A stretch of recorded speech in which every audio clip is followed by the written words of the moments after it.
മുടിച്ചൂടി കുരിശിൽ തൂങ്ങി പാരിന് കാത്തവനെ. യഹൂദയിലെ അഹങ്കാരികളെ, നിങ്ങൾ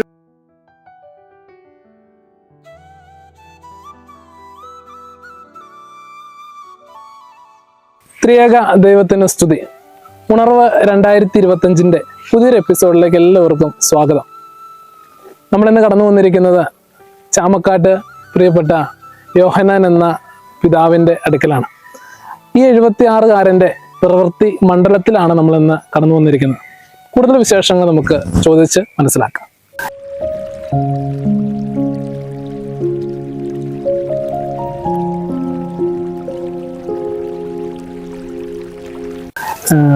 ഉണർവ് 2025 സ്വാഗതം. നമ്മള് ഇതെപ്പോ തുടങ്ങി കാര്യങ്ങളൊക്കെ? ഇതിപ്പോ രാവിലെയാണ്, മഴയുള്ളതുകൊണ്ട് കുറച്ച് വൈകിയാലും കുഴപ്പമില്ല. ആ സമയത്ത് നമ്മൾ ചെയ്യുന്നത് മാത്രമേ ഉള്ളൂ. ഇപ്പൊ തുടങ്ങുന്ന സമയമായതുകൊണ്ട് കൃത്യസമയം എന്ന് പറയാനില്ല. അപ്പൊ തോർച്ചയൊക്കെ ആയി കഴിഞ്ഞിട്ടുണ്ടെങ്കിൽ രാവിലെ തന്നെ കയറും. അപ്പൊ നമ്മളിത് എത്ര വർഷമായി നമ്മൾ ഈ ഒരു ഞാനീ തൊഴിൽ തുടങ്ങിയിട്ട് ഒരു 65 കാലഘട്ടത്തിൽ തുടങ്ങിയ പോവാ. വീട്ടിലെ കാര്യങ്ങളൊക്കെ ഒന്ന് പറയാവോ? മാതാപിതാക്കൾ ആരായിരുന്നു? മാതാപിതാക്കള് രണ്ടുപേരും മരിച്ചുപോയി. എനിക്ക് ചേട്ടനും ഞാനും 2 സഹോദരിമാരുമായിരുന്നു. അപ്പൊ ഈ ഞങ്ങൾ തമ്മിൽ അത്ര ഒരു സുഖത്തിലല്ല ജീവിതം അവസാനിച്ച്. അവര് പെങ്ങളും മരിച്ചു, ചേട്ടനും മരിച്ചു. ഒരു പെങ്ങളും കൂടെ ഉണ്ട്. ഒരു പെങ്ങളും. അത് നമ്മുടെ എബിയുടെ അറിയോ, എബിയുടെ അമ്മയാ. അപ്പൊ അതവിടെ നിൽക്കട്ടെ. അപ്പൊ പിന്നെ വീട്ടില് അപ്പനും അമ്മയൊക്കെ മരിച്ചുപോയി. പിന്നെ ചേട്ടന് മക്കളൊക്കെ? എന്റെ മക്കള് 4 മക്കളാണ്. മൂത്തത് 3 പെൺകുട്ടികളും ഒരു ആണുമാണ്. പെൺകുഞ്ഞുങ്ങളുടെ അവരുടെ കല്യാണമൊക്കെ കഴിഞ്ഞ് അവരുടെ മക്കള് വിദേശത്ത് എത്തി. അവരെ എങ്ങോട്ട് കെട്ടിച്ചു വിട്ടെ? അവര് ഒരാള് ഊരക്കാട് പള്ളിയുടെ തൊട്ടതായി. അവൻ ജോലി ചെയ്യുന്നത് സിംബേറ്റില്. രണ്ടാമത്തെ ആള് നമ്മുടെ മഴവിനരുടെ നമ്മുടെ തട്ടാമുള്ള. മൂന്നാമത്തെ ആള് കിടക്കനാട്. അവളുടെ ഭാര്യ ഭർത്താവും വിദേശത്ത. അങ്ങനെ ഒരു സാമാന്യം പരുവ് പറയാത്ത രീതിയിലുള്ള പണ്ടത്തെ ഒരു കഷ്ടപ്പാടും ദുരിതങ്ങളൊക്കെ കഴിഞ്ഞ് ദൈവം ഇപ്പൊ ഒരു ആശ്വാസ തീരത്ത് തന്നെയാണ്. അവര് സ്ഥാനത്ത്, നല്ല സ്ഥാനത്ത് ചെന്ന് പറ്റി. ഇളയ മകന്റെ കൂടെയാണ് താമസിക്കുന്നത്. അതെ, ഇളയ മകന്റെ കൂടെയാണ് താമസിക്കുന്നത്. ഇളയ മകനെന്ന് താമസിക്കുന്നത് പറഞ്ഞാൽ അവന് ഈ ഇപ്പൊ ടാറ്റ മോട്ടോഴ്സ് വരുമ്പോ അവര് ജോലിയുണ്ട്.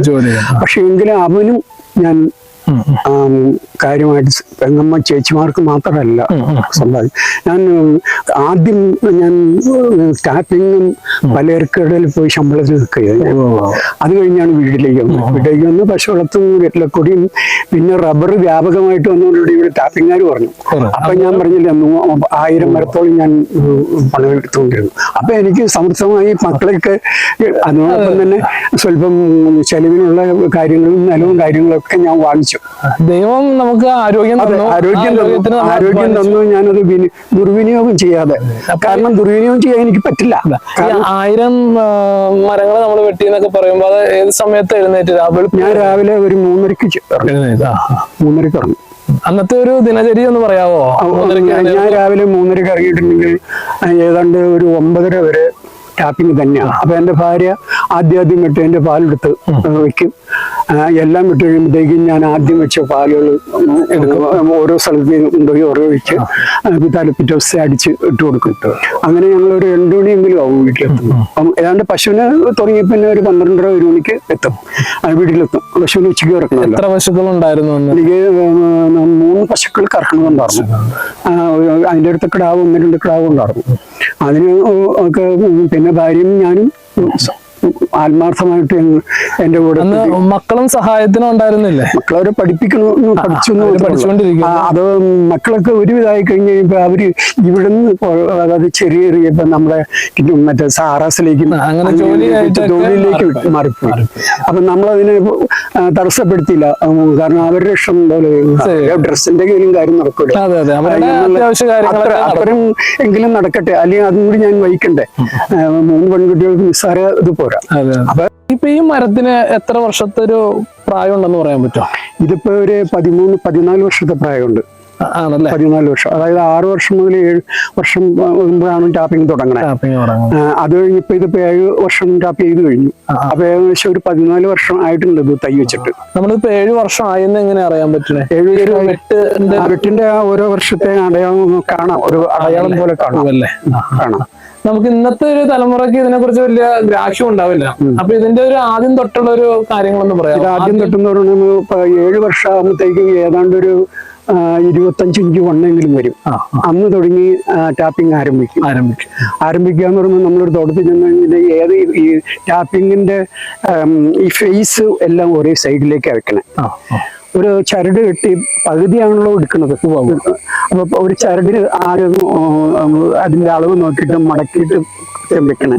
അപ്പൊ 55 സെന്റിമീറ്റർ സ്ലോപ്പ് വേണം അതിന്. 33 സെന്റിമീറ്റർ സ്ലോപ്പ് വേണം. അതനുസരിച്ച് കോഡുണ്ട്. ഞാൻ കോഡൊന്നും വെക്കണില്ല, കോഡ് വെച്ച് വരച്ചായിരിക്കണം മാർക്ക്. അല്ലെങ്കിൽ ഈ പാല് ഒഴുകാൻ താമസം വരും. അപ്പൊ അതിനാണ് ഈ സ്ലോപ്പ് വെക്കണേ. അപ്പൊ ഇങ്ങനെ ഓരോ വർഷവും ഇങ്ങനെ ഇപ്പൊ നമ്മൾ 7ാം വർഷത്തിലേക്ക് 5, 6, 7ാം വർഷത്തിലേക്ക് വെട്ടാരംഭിക്കുമ്പോൾ ചെയ്യുന്ന പണിയാണ് ഞാനിപ്പോ ഈ കാണിച്ചു തരുന്നത്. അത് നമ്മൾ കാന ഒരു സൈഡും 2 സൈഡും കയറണം. ഈ തുടങ്ങുന്നിടത്തും അവസാനിക്കുന്നിടത്തും കയറിയില്ലെങ്കിൽ അങ്ങോട്ടും ഇങ്ങോട്ടും കുത്തി കയറിപ്പോവും. അത് കറക്റ്റ് ആയിരിക്കണം. അപ്പൊ അത് കാന കയറി കഴിഞ്ഞാൽ അതിന്റെ ആ കരണ്ട് മുടൊക്കെ കളഞ്ഞ് ചില്ലടിച്ചു കഴിഞ്ഞ് തലേത്തെ കൊല്ലം കെട്ടി അതഴിച്ചു മാറ്റിയിട്ട് ഈ ഏതാണ്ട് ഒരു വർഷം താഴത്തേക്ക് ടാപ്പിംഗ് തടസ്സം കൂടാതെ ഇരിക്കാൻ പാകത്തിനാണ് ചിരട്ട വെക്കണേ. ഇപ്പൊ ഏതാണ്ട് ഒരു വർഷം ഇതിലേക്ക് മിക്കവാറും ഇനി ആ കെട്ടും കമ്പിയും മാറ്റേണ്ടി വരില്ല. അപ്പൊ നമ്മൾ ചെയ്തത് ഇതാണ്. അതെ, ഇതാണ്. ഞാൻ നേരത്തെ ഇതിന്റെ പശയൊക്കെ നീക്കി ഷെയ്ഡ് ചെയ്യുമ്പോൾ ഇതിൽ കുറെ പശ ഉണ്ടാവും. ആ പശ നീക്കിയില്ലെങ്കിൽ അതിന്റെ പിന്നും കാര്യങ്ങളൊക്കെ എവിടെ ഇരിപ്പുണ്ടാവും, നമ്മുടെ കത്തിയുടെ ഭാഗത്തിൽ കളയും. അപ്പൊ ആ താറൊക്കെ അടിച്ച് ഒരു മെനയാക്കിയിട്ടാണ് കാനകറി ചില്ലെന്ന് പറഞ്ഞ ഇതാണോ? ചില്ലെന്ന് പറഞ്ഞ ഇതാ. ഇതെന്തിനു വേണ്ടിട്ടാ?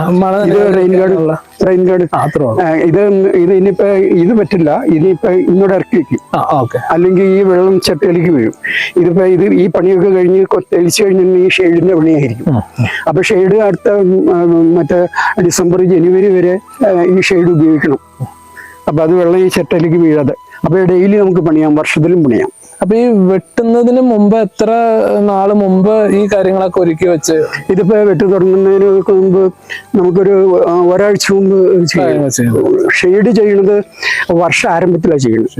ഇപ്പൊ ഇനിയിപ്പോ നമ്മൾ ടാപ്പിംഗ് കൊടുത്ത് അടുത്ത സ്റ്റെപ്പ് ഷെയ്ഡ് മാറ്റുക. അതിനോടൊപ്പം തോർച്ചിട്ടാണെങ്കിൽ നമ്മൾ പണിതൊന്നും ഇരിക്കും. അങ്ങനെ അതാണ് അതിന്റെ. ഞങ്ങൾക്ക് ഒരെണ്ണം ചെയ്ത് കാണിച്ചു തരാം. കാണിച്ചു തരാം. ഇതിപ്പോ തെളിച്ചിട്ട് ഉണങ്ങിയിരിക്കുകയാണ്. അപ്പൊ നമുക്ക് അത്ര ഇത് കിട്ടില്ല. എന്നാലും ഞാൻ കാണിച്ചു തരാം.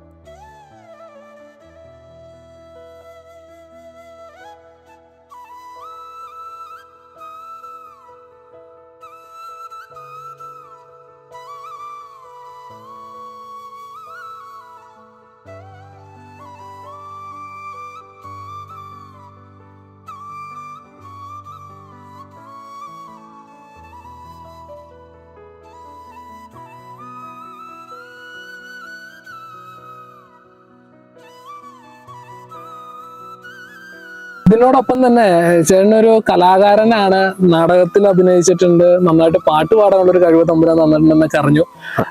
നമുക്കൊരു നാടകത്തിലൊരു ഡയലോഗ് എന്തെങ്കിലും ഓർമ്മയുള്ളൂ പറയാം. യഹൂദയിലെ അഹങ്കാരികളെ, നിങ്ങൾക്ക് പിതാവായി അബ്രഹാം ഉണ്ടെന്ന് അഭിമാനിക്കണ്ട. യഹോവയുടെ തെരഞ്ഞെടുക്കപ്പെട്ട ജനമാണെന്ന് അഹങ്കരിക്കുകയും വേണ്ട. പോരെ? യോഹന്നാൻ സ്നാപകൻ അവിടുന്ന് കടപ്പുറത്ത് പ്രസംഗികളായി കാണുന്നത്. ഞങ്ങൾക്ക് വേണ്ടി ഒരു പാട്ട് പാടിത്തരാവോ? ഉൾമുടി ചൂടി കുരിശിൽ തൂങ്ങി പാരിന് കാത്തവനെ, പിതാവേ പാരിന് കാത്തവനെ. ശ്വാസം ഓക്കെ. തലമുറയ്ക്ക് വേണ്ടി ഇത്ര വർഷത്തെ 1076 വയസ്സ് എന്ന് പറയുന്നത് നിസ്സാരമല്ല. അത്ര ജീവിതാനുഭവങ്ങൾ നമുക്കുണ്ട്. അപ്പോ ഈ ഒരു ഇത്തരം വർഷത്തിന്റെ ഒരു അവസാനത്തിൽ നമ്മൾ നിൽക്കുമ്പോ ഇന്നത്തെ യുവജനങ്ങളോട് എന്താ നമുക്കൊരു അവർക്ക് കൊടുക്കാൻ ഒരു മെസ്സേജ് എന്താ ഉള്ളത്? അതായത് എത്രയൊക്കെ താഴ്ചയിൽ നമ്മൾ ജനിച്ചാലും നമ്മുടെ പരിശ്രമം, നമ്മുടെ ലക്ഷ്യബോധം വേണം. ലക്ഷ്യബോധം വേണം, അത് പ്രകടിപ്പിക്കാനുള്ള ഉത്സാഹം വേണം. അങ്ങനെ വരുമ്പോൾ അത് ചെറുപ്പക്കാർക്ക് ഒരു തരത്തിൽ പരാജയത്തിലേക്ക് വരാൻ സാധ്യത കുറവാണ്. പരിശ്രമം വേണം, അതുപോലെ തന്നെ ലക്ഷ്യം വേണം. ലക്ഷ്യത്തോടൊന്നിച്ച് പ്രവർത്തിക്കുകയാണെങ്കിൽ എത്ര താഴെ കിടന്നാലും നമുക്ക് മുന്നോട്ട് എത്താൻ പറ്റും. പരമാവധി ശ്രമിക്കണം, ശ്രമം വേണം. അതിൽ കർമ്മം ചെയ്യണം. കർമ്മം ചെയ്യാതെ ലായടിച്ച് നടന്നിട്ട് കാര്യമില്ല.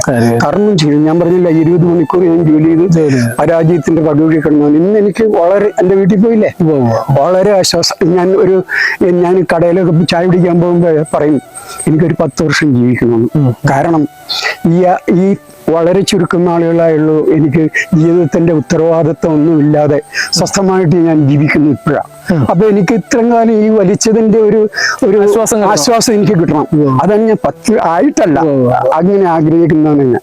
ഇപ്പോഴും എനിക്ക് ആരെയും ആശ്രയിക്കണ്ട. അപ്പൊ ഞാൻ ജോലി ചെയ്യുന്നു, ആരെയും ആശ്രയിക്കാതെ ഞാൻ ജീവിക്കുക. എല്ലാവരെയും കൊണ്ടും പറ്റുമെന്ന് ഞാൻ പറയാനില്ല. ആർക്കാണെങ്കിലും കർമ്മം ചെയ്യുക, പരിശ്രമമാണ് അതിൽ പ്രധാനം. ലക്ഷ്യം വേണം. ഈ ഉപദേശം യുവജനങ്ങൾക്ക് നൽകുന്നത് സ്വന്തം ജീവിത അനുഭവത്തിൽ നിന്നാണ്.